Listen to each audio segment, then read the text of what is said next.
Okay, so we're going to talk about revolutionary analysts, starting with Otto Gross. Right. This is Otto Gross.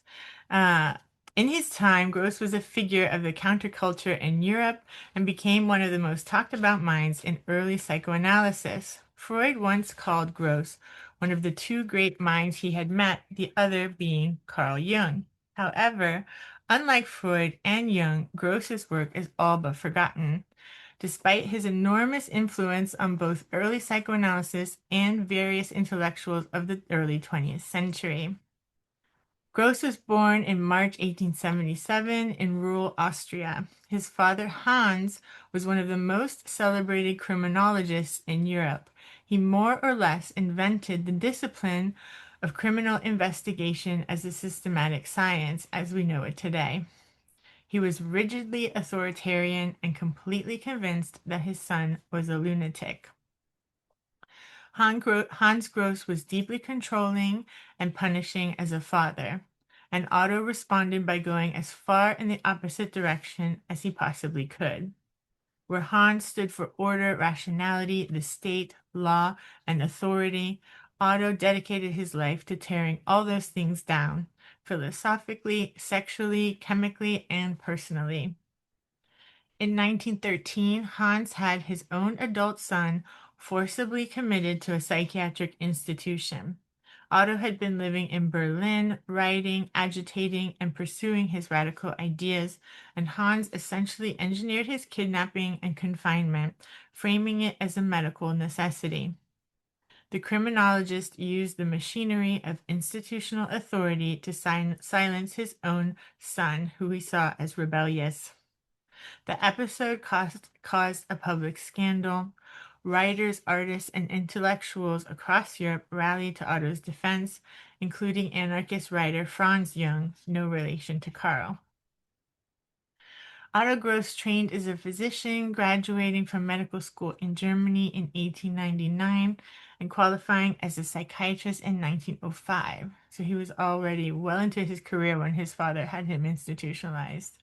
He became one of the early adopters of psychoanalysis, immersing himself in Freud's ideas at a time when they were still strange and new. For a period of time, he studied with Jung in Zurich, where the two analyzed each other. Literally, they took turns on the couch. In correspondence, they both admitted that the experience was profound but unsettling. Jung told Freud that analyzing Gross had pushed him to his own psychological limits. There was something in Gross's mind, he said, that was simultaneously more free and more disturbing than anything he had encountered before. End quote. Gross insisted that neurosis was not just a personal problem, but a political one.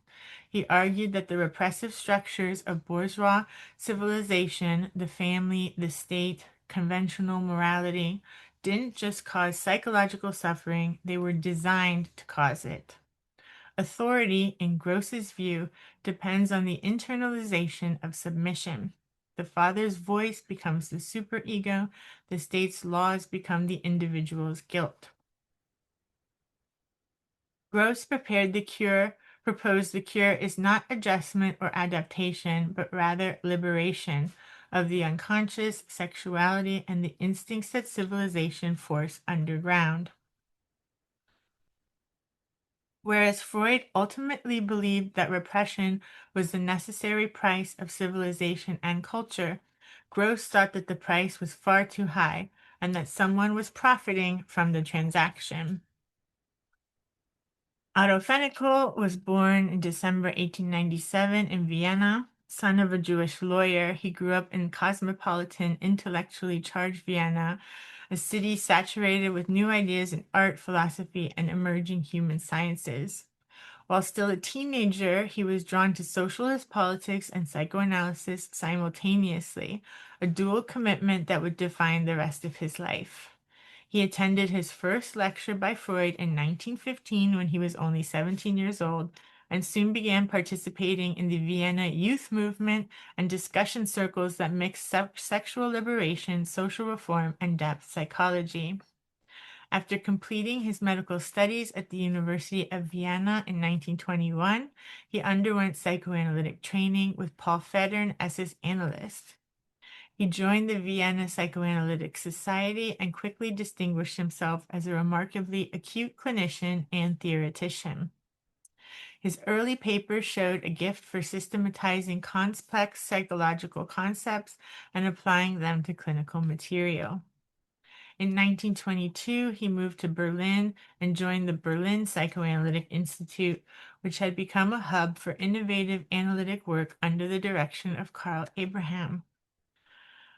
It pioneered free clinical care for working class patients, as well as rigorous training for analysts in formation.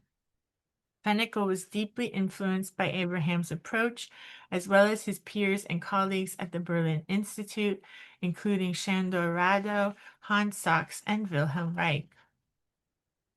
The Rune brief or circular letters show Fenichel promoting a psychoanalysis that both retains Freud's central insights about the unconscious, sexuality, and conflict, while remaining sensitive to the historical and material conditions of human life.